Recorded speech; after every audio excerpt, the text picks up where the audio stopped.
All right, let's talk about something truly mysterious. Imagine you're deep in the Australian outback. It's dark, it's quiet, and then you see it.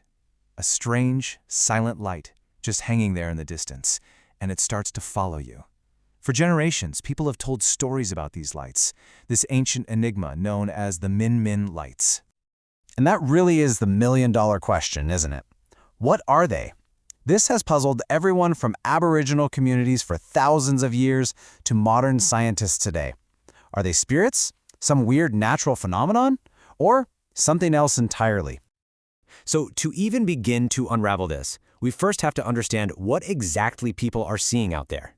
Let's break down the characteristics of these phantom lights. You know, what's so fascinating is how consistent the stories are, even across centuries. People always describe these silent, glowing orbs of light.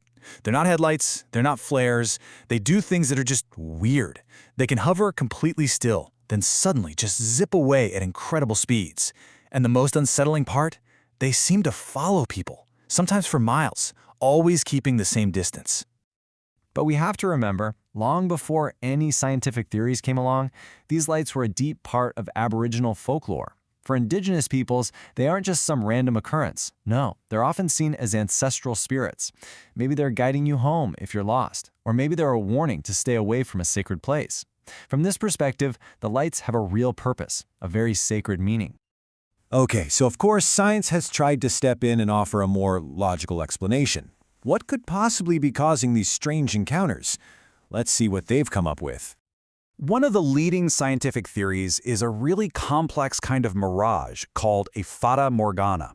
So what happens is you get a layer of warm air sitting on top of a layer of cool air. This setup can actually bend light from things that are super far away, like way over the horizon. So car headlights or a campfire from 50 miles away could suddenly appear to be floating and dancing right in front of you. It's a pretty powerful optical illusion. But here's the big problem with that theory. A mirage is tied to a light source that's not moving, right? So how does that explain this interactive behavior that so many people report? Lights that seem to react to you, to pursue you, or even back away from you. Yeah, this is where that simple explanation starts to fall apart. All right, so if it's not a mirage, what's next on the list? How about ball lightning? These are these glowing, spherical objects that can just drift around silently, change their shape, and then poof, vanish. I mean, that sounds a lot like the Min Min lights, and it is a real documented phenomenon, even if we don't fully understand it. And here's where we get stuck. The Fata Morgana can't really explain the way the lights interact with people. Ball lightning is a possibility, sure, but it usually happens during thunderstorms, and a ton of Min Min sightings occur on perfectly clear, calm nights.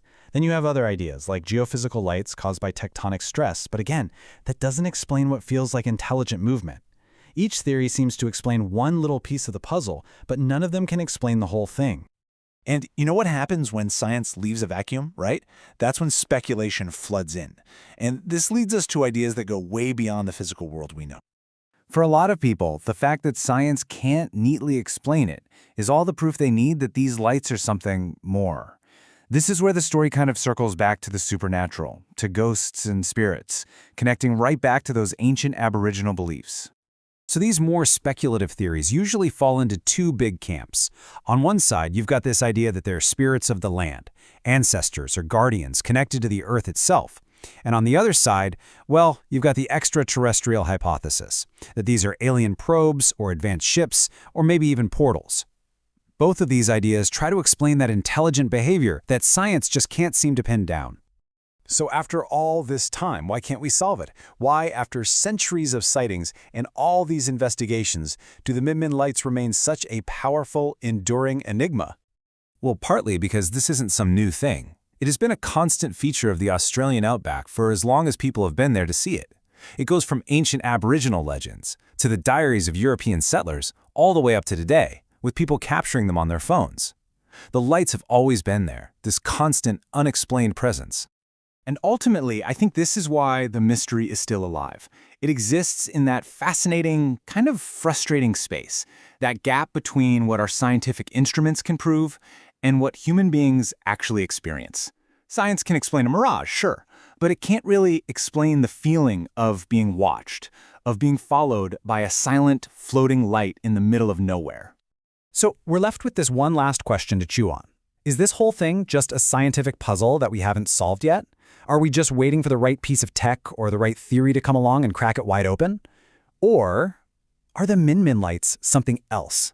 A permanent mystery in our world, reminding us that maybe, just maybe, not everything is meant to be explained.